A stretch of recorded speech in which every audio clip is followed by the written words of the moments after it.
Buck Knives has stamped blades in America since 1902. The Model 110 became the most recognized folding hunter in the country. That name still sells trust, but roughly 13% of Buck's current catalog is now manufactured in China, sold under nearly identical branding on the same retail shelf. Most buyers never check the Tang stamp. 4 makers never made that trade. What separates them starts at the factory floor. Hoyt Buck's first knife was hammered out in 1902, the product of a Kansas teenager searching for a better way to temper steel. That original workshop, and the family that carried it forward, built more than just tools. They built a reputation. By 1964, the Model 110 folding hunter had landed in pockets and toolboxes across the country. Over 15 million have been made since, and for decades the Buck name on a blade meant American steel, American hands, and a lifetime guarantee. Today the heart of Buck's operation beats in Post Falls, Idaho. The plant covers 128,000 square feet and employs more than 320 people, all under the watch of the 5th Buck generation.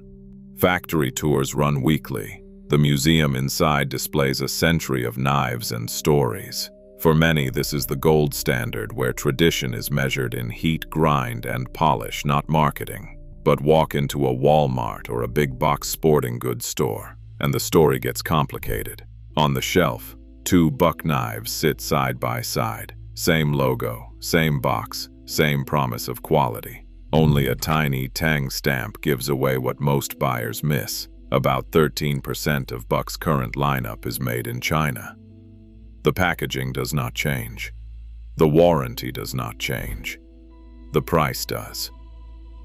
The difference is hidden in plain sight, and unless you know to look, you are buying on trust alone. This is not about calling out a villain. Buck remains a family business, still making the Model 110 and its core lineup in Idaho. But the brand that once meant one thing now means 2. The same name covers both, the legacy and the compromise. For anyone who grew up believing a buck was a buck, the quiet split is a shock hiding in the open.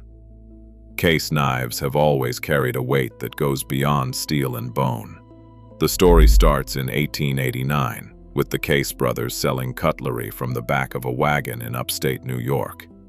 By 1905, oil money built them a factory in Bradford, Pennsylvania, a plant that still hums today. For generations, Case became shorthand for American workmanship, the kind of pocket knife a grandfather gifts to a grandson, the kind that showed up in a president's pocket. Dwight Eisenhower kept a Case on him in the White House, and the Eisenhower Presidential Library still lists a signed Case knife among its artifacts. That sort of history cements trust in a brand. But even a name as storied as Case has split its identity. The traditional lines, Stockman, Trapper, Peanut, are still made in Bradford, still finished by hand, still stamped with that town's name on the tang. The process is exhaustive. Each knife goes through dozens of steps, from blanking to backspring fitting to the final polish. Collectors pore over the tang stamps, decoding the dots and X's to verify a knife's year and origin. Authenticity is the currency. Yet on the same shelves where those Bradford knives sit, you'll find the Tec X series. These are tactical folders, built with 440C stainless and G10 handles, but manufactured in China. The branding barely changes. Case's name and logo are right there, but the country of origin is stamped in small print, if at all. The Tec X line was introduced in the early 2000s for law enforcement and military contracts, but quickly found its way into the consumer market. It's a Case, but not the kind that rolled out of Bradford or passed through the hands of a Pennsylvania craftsman. The difference is real, but subtle, easy to miss unless you're looking for it. That's how the old guarantees and the new realities now share the same shelf, the same box, and sometimes the same confusion. Precision starts with a single shop floor and a single vision. In Boise, Idaho, Reeve Knives has never divided its work across borders or subcontracted its standards. Every Sebenza, since its debut in 1991, is machined, finished, and assembled under one roof. That is not just marketing. Reeve's signature frame lock, patented as the Reeve Integral Lock, was born here and remains a benchmark for mechanical reliability. The patent, U.S. Patent number 4,896,424, protects not just an idea but a process. The lock is cut from the same titanium slab as the handle, guaranteeing alignment and strength no liner can match. This approach has earned the company more than a dozen Blade Magazine Manufacturing Quality Awards. Leadership has stayed in the family, first with Chris and Ann Reeve, now with Tim Reeve at the helm. In an industry crowded with shortcuts, Reeve Knives sets a bar that others are measured against. Inside the Bradford plant, a case knife still begins and ends in the hands of a craftsman. Each stockman or trapper pattern passes through more than 160 separate steps, including blanking, heat treating, grinding, hafting, and hand finishing. The process isn't automated assembly. It is a relay of skill, where each station leaves a trace of human judgment. That is why collectors obsess over the tang stamps. Since 1970, Case has used a system of dots and X's stamped right into the tang to mark the year of manufacture. Paired with a pattern number, it is a coded signature, proof that a knife came from Bradford, not an overseas plant. Guides, published by the Case Collectors Club, break down these marks, turning every authentic case into a traceable artifact. In a world where trust is harder to come by, that little stamp and the labor behind it still mean something. Son Cutlery stands apart in Jacksonville, Alabama, where the entire knife-making process happens under one roof. The family behind Son took over an old plant in the early 1990s and built a system that keeps every step, including die cutting, heat treating, grinding, assembly, and hand finishing, inside their own walls. There are no hidden subcontractors, no imported blades slipped into the mix. Even their proprietary 440 series stainless steel is treated and finished on site, a detail that matters to anyone who cares about consistency and control.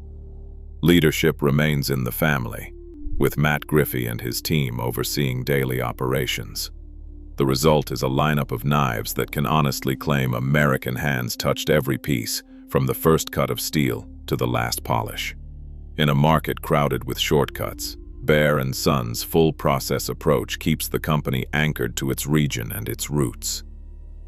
Inside the Post Falls plant, blade quality isn't left to chance or tradition alone. Every buck knife made here passes through a heat treat process that has become the company's quiet signature.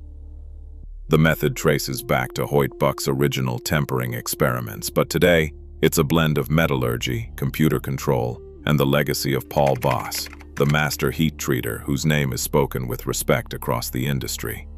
Each blade starts with 420 HC stainless, but what sets it apart is the Edge Tec X system, a proprietary sequence of heating and tempering cycles all monitored by computer-controlled furnaces. Temperatures and soak times are dialed in to the degree, ensuring carbon moves just enough to harden the steel without making it brittle. This isn't a generic factory run. The process is exclusive to the Idaho plant. Paul Boss's recipe is locked into the plant's controls, and only Buck's in-house team has access to the full cycle. The result is a blade that hits a Rockwell hardness target, typically around 58 on the Rockwell C scale, while keeping the toughness needed for real-world use. It's this level of control that gives Buck's Idaho-made knives their edge, both literally and in the trust they've built over decades. A side-by-side lab analysis strips away the marketing and gets straight to the steel, using ASTM E2926XRF. The elemental fingerprint of a buck knife from Idaho matches the published 420HC recipe, a reliable blend of carbon, chromium, and trace vanadium. The China-made sample, stamped with the same logo, comes in with a nearly identical alloy, at least on paper. But hardness tells a different story. Rockwell C tests show the Idaho blade consistently hits 57.8 to 58.2 HRC, right on target for edge retention without brittleness. The imported blade averages 55.3, sometimes dipping lower. That's not a rounding error. It's the difference between a knife that holds an edge through a full day's work and one that folds halfway through. Edge retention cycles, measured by repeated rope cuts, confirm it. The Idaho blade maintains a working edge for nearly twice as many cuts before requiring resharpening. The numbers are plain.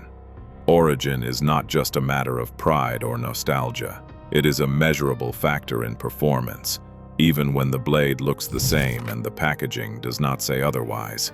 When the tang stamp says USA, the data backs up the promise. Today, the same buck or case logo can mean Idaho steel or offshore mass production without any warning on the shelf. Brand trust now rests on what a company is willing to stamp its name on, not just its history. That is the difference every knife buyer deserves to know. Share your thoughts below.